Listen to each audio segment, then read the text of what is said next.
Fellow West Africans, I mean ECOWAS citizens, my duty to you is to constantly remind you that your ancestors have realized that the world is not made up of friends. The world is actually made up of competitors and rivals. And therefore, your ancestors laid a very good foundation for you to change and take your destiny from where the colonizers stop it. Now, it's up to you to understand my mission. My mission is to deliver. I've studied the system and see where there is a fault. And with you behind me, which is my mission, we will change this destiny. Our destiny as it is now, divided between those who believe we should go back to what we were before the colonizers came and create these structures that we have, or we stay in those structures forever. And those of us who believe that, no, what we have to keep it. Ghana, Nigeria, Togo, so on. But on top of it, we build another layer called the ECOWAS. The difference here is those who want us to continue the way the colonizers left us, or go back to our ancestral way of life, those who were defeated, for these entities to be created. They want inside we should be tribal. You can see their work. We are divided, tribal lines. That is inside the entity called Ghana, or Togo, or Mali, or Senegal, or Nigeria. And outside, our destiny will be shaped by our countries, for example, Ghana on the international stage. That is what they want. That the destiny, internal destiny by the tribes, tribal nations, external destiny by the colonial creations. We said no. We want the internal destiny to be determined by the countries, the states, the member states, Ghana, Nigeria, and so on. And then the external international destiny to be led by the ECOWAS. Between us, you can see the difference. There's just one thing.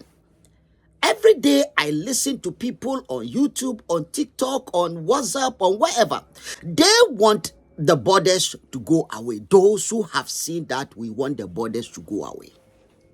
When we say we want the borders to go away, we are not removing the borders will be there, but we are creating another border. What we are doing is very, very simple. Those who want to remove the borders, you see them, they say they are traveling across the African continent, we are traveling across Pan-Africanism, we are traveling across West Africa, and they don't allow us to pass. They don't know that the border, what is a border? When we say something is a border, there is a border. What is a border? A border is simply an imaginary line in which a particular law, a specific law operates. And that's why we call the jurisdictions of that law. So, for example, before the Europeans came to create these entities we have, we don't have the borders as you know them today. Maybe tribal borders. But what happened was that each of the nations, that is the tribes, have their tradition, their law, their culture, their way of life. And they know their boundaries, so you don't cross it. So each is having its own small law.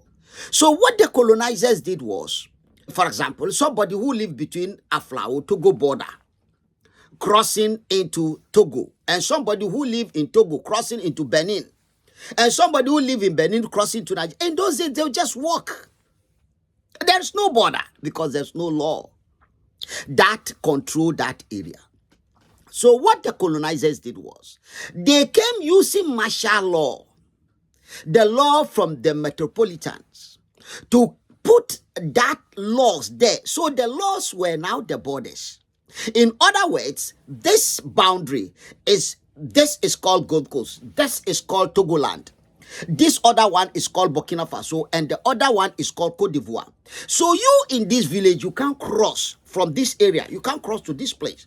Because when you cross, you become illegal at the other side of the border. You are called a migrant, an illegal migrant. And when you cross back, you are illegal because the law there doesn't recognize you. So legality and illegality is about what is lawful and what is unlawful, what is criminal and what is legitimate. And that's what the law was doing. So the borders you are saying, you are identified with each of the territories. In this territory, this law apply. When you cross, the law there doesn't recognize you where you have crossed into. So what do? So the colonizers left us with this. And with time, like putting chicken in a pigeon hole, and they became pigeon, they start thinking like pigeon. That is what has happened. Now, if it had worked like India, like Brazil, like Mexico, they were all colonies. If it can work by our structure, why not? We continue. If we can use that one to determine our future, we continue. But it turned out that it didn't work.